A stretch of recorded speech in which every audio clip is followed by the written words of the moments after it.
আসসালামু আলাইকুম, hello everyone. আমি দেখতে পাচ্ছিলাম অনেকেই দ্রুত মেসেজ দিচ্ছিল যে ভাইয়া কোথায়, আমরা আজকে শুরু করব না, ক্লাস কি শুরু হবে না। সো বেসিকলি আগেই কথাটা একটু বলি, যেটা মানে তোমাদেরকে আমি বলতে চাচ্ছিলাম থ্রু মেসেজ, বাট ভাবছিলাম যে না, মেসেজে না বলে অ্যাটলিস্ট তোমাদের সাথে যখন ক্লাসটা শুরু করব তখন বলি। দ্যাট মিনস আমাদের এই যে পার্টিকুলার ক্লাসগুলো আমি বলছিলাম যে আজকে আমরা নিব সকালে, ফার্স্ট অফ অল একটা খুবই সাইড ইফেক্ট আলটিমেটলি যে আমার যে এলাকাটা আছে এখানে একটু বিদ্যুতের ট্রাবল একটু বেশি। দ্যাট মিনস ইলেকট্রিসিটি আসে যায়, লোডশেডিং হয়, গরমের দিন একটু প্রবলেম থাকে। আরেকটা জিনিস ইন্টারনেটের সিস্টেমটাও একটু পোর, তার কারণ কানেকশনটা দুর্বল থাকে। দ্যাটস ওয়াই একটু ঝামেলা হয়ে যায় যখন বাসায় থাকি ক্লাস নিতে গেলে। যে আমরা মোবাইল ইন্টারনেটের মাধ্যমে নিব, বাট হেন্স আমার ল্যাপটপের চার্জও ছিল না। সো সব মিলে একটু আমাদেরকে কি করতে হলো, কষ্ট পোহাতে হলো। বাট এর মাঝখানে আমি তোমাদের কয়েকটা এক্সামের ম্যাটেরিয়ালস বানিয়ে ফেলেছি, যেটা আজকের ক্লাসের পরে আই হোপ কালকে সকালে যদি আমরা দেই, তোমরা 100% যেটা করতে পারবে সেটা যে তোমরা ওই এক্সামটা দিতে পারবে, এক্সামটা দিয়ে বেশ কিছু এক্সপেরিয়েন্স তোমরা গ্যাদার করতে পারবে। তো আমাকে একটু দ্রুত জানো, যারা যারা ক্লাসে জয়েন করেছো আমাকে একটু জানাও দ্রুত। ওকে, একটু মেসেঞ্জার গ্রুপে শেয়ার করে দাও তো। আমাকে বলো এন্ড মেসেঞ্জার গ্রুপে শেয়ার করেছো কিনা একটু দেখো তো। মেসেঞ্জার গ্রুপে শেয়ার করে দাও। আরাফাত আছে, সুজন, ওয়ালাইকুম আসসালাম, Shahina Parvin. Okay, perfect, I am all okay. আমরা এখন একদম ক্লাসটা শুরু করে দিব। তাহলে প্রেপোজিশনের যে প্রবলেমটা আমাদের ছিল, প্রথমত প্রেপোজিশনের ক্ষেত্রে যেটা হয় যে আমরা বুঝতে পারি না যে একটা প্রেপোজিশনের পজিশন অনুযায়ী কোথায় প্রেপোজিশনটাকে বসানো যায়।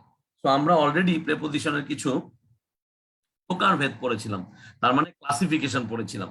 তো আমি তোমাদেরকে বলেছিলাম এই লেকচার স্লাইডটা গো থ্রু করতে। কারা কারা গো থ্রু করেছো আমাকে একটু বলো, কারা কারা গো থ্রু করেছো। সো প্রেপোজিশনের পজিশনটা ম্যাটার করে। ফার্স্ট অফ অল কি, প্রেপোজিশনের পজিশনটা ম্যাটার করে। অর্থাৎ একটা প্রেপোজিশন কোথায় বসে, দেখো প্রোনাউন বা নাউনের পূর্বে প্রেপোজিশন বসতে পারে। যেমন he is going to Paris, he is going to Dhaka, বা she sat before me, objective pronoun. So পজিশনটা যেমন গুরুত্বপূর্ণ, আমি যদি বলি সিচুয়েশনটা প্রেপোজিশনের জন্য আরো বেশি গুরুত্বপূর্ণ। তোমরা এটা একটু সবাই মাথায় নাও, একটু মাথায় নাও। আজকের ক্লাসের পরে প্রেপোজিশন অ্যান্সার করতে খুব বেশি একটা ব্যাক পেতে হবে না তোমাদেরকে। তাহলে প্রেপোজিশনের ক্ষেত্রে situation can B a very important thing. কেন? তার কারণ দেখো সে কোথায় যাচ্ছে, এই যে ডাইরেকশন, এই যে ফ্লো, এই ফ্লোটা বোঝানোর জন্য বলতেছে যে he is going to Paris. সে কোথায় যাচ্ছে? সে প্যারিসে যাচ্ছে। অন্যদিকে শি স্যাট বিফোর মি, ধরো তুমি এখানে বসে আছো, এখন আরেকজন ব্যক্তি ঠিক এখানে তোমার সামনে বসে আছে, তাহলে তুমি কি বললা যে she sat before you or before me, যেহেতু তুমি বলছো নিজেকে। সো এই যে পজিশনটা নাউন বা প্রোনাউনের আগে সাধারণত বসে, এটা একটা অবজেক্টিভ প্রোনাউন আর এটা একটা প্রপার নাউন। ঠিক একইভাবে নাউন ফ্রেজের পূর্বেও প্রেপোজিশন বসতে পারে। এখন তোমরা অনেকেই জিজ্ঞাসা করো যে ভাই নাউন ফ্রেজটা কি। নাউন ফ্রেজটাকে এইভাবে চিন্তা করতে শেখো। একটা noun phrase article plus noun, এটা একটা নাউন ফ্রেজ। একটা noun phrase possessive pronoun plus noun, possessive pronoun plus noun, এটা একটা নাউন ফ্রেজ। আবার আরেকটা নাউন ফ্রেজ হতে পারে অ্যাডজেক্টিভ প্লাস নাউন। সো এই অংশগুলোকে এই যে আমরা এইভাবে বলে থাকি, ঠিক আছে। তাহলে দেখো, it was on the way to the station. ধরো একটা অ্যাক্সিডেন্ট ঘটলো, এখন এই অ্যাক্সিডেন্টটা কোথায় ঘটেছিল? It was on the way to the station, ওই স্টেশনে যাওয়ার পথেই অ্যাক্সিডেন্টটা ঘটেছিল। সো এই পজিশনটা ম্যাটার করে, তার সাথে সাথে সিচুয়েশনটা। এখন আসো যে আর কোন কোন জায়গায় বসতে পারে। সাধারণত অ্যাডজেক্টিভের পরেও প্রেপোজিশন বসে। কোথায় বসে? অ্যাডজেক্টিভের পরে। ফর এক্সাম্পল কিভাবে, একটু চিন্তা করো। He was absent from the school yesterday, খুবই কমন একটা preposition, present in absent from. আমি কিন্তু বলেছিলাম এই লেকচার স্লাইডে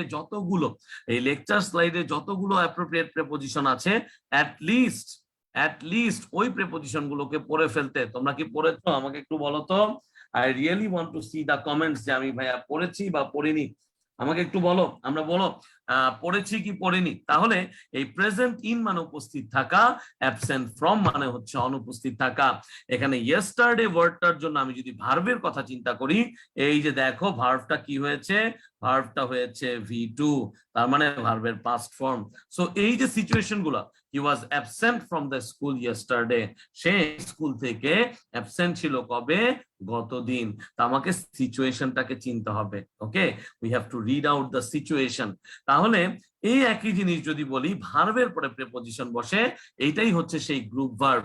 আমি সব সময় তোমাদেরকে বলি যে তোমরা যদি তোমার এই ইংলিশ ল্যাঙ্গুয়েজের উপর তোমার এক্সেল, তোমার দক্ষতা, তোমার যে প্রফিসিয়েন্সি সেটা বাড়াতে চাও, সো গ্রুপ ভার্ব খুব ভালো করে পড়তে হয়। দ্যাট মিনস কিছু ভার্ব আছে যেই ভার্ব গুলোর পরে আমরা স্পেসিফিক কিছু প্রিপজিশন বসাই।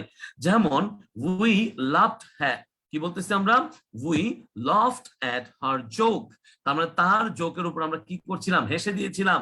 আমরা বলি না হি ডাইড অফ কলেরা, সে কলেরায় মৃত্যুবরণ করেছে। প্রত্যেকটা ক্ষেত্রে আমরা একটা ভার্বের পরে একটা ফিক্সড প্রিপজিশন ইউজ করছি। সো এই সিচুয়েশনটাকে আমরা গ্রুপ ভার্ব হিসেবে ইউজ করি। এরকম ভার্ব আমরা কিন্তু পড়েছি। সো এই ভার্বের পরে যে প্রিপজিশন বসে, এই সিচুয়েশনটা আমাদেরকে কি করতে হয়, বুঝে নিতে হয়।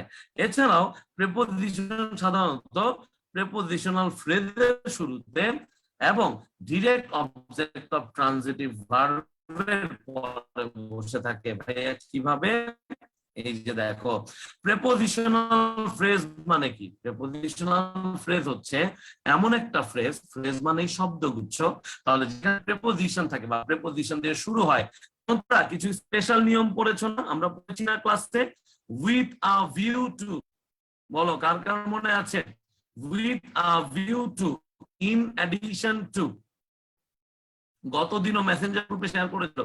এদের পরে আমরা সাধারণত কি করি, লুক ফরওয়ার্ড টু, এই যে ভিআইএনজি করি না।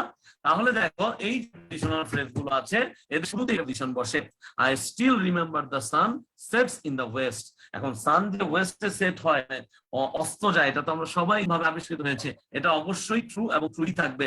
একই দেখো, he added something to my soup, এই যে অবজেক্ট অ্যাড করেছিল, কি অ্যাড করেছিল বা কিসে অ্যাড করেছিল, এরপরে সাধারণত এরকম কি বসতে পারে, প্রিপজিশন বসতে পারে। এখন তোমরা চিন্তা করতে পারো, he added something on my soup দিলে কি হতো ভাইয়া, দেখো তুমি প্রশ্ন করতেই পারো যে আমার অন মাই স্যুপ, এখন এই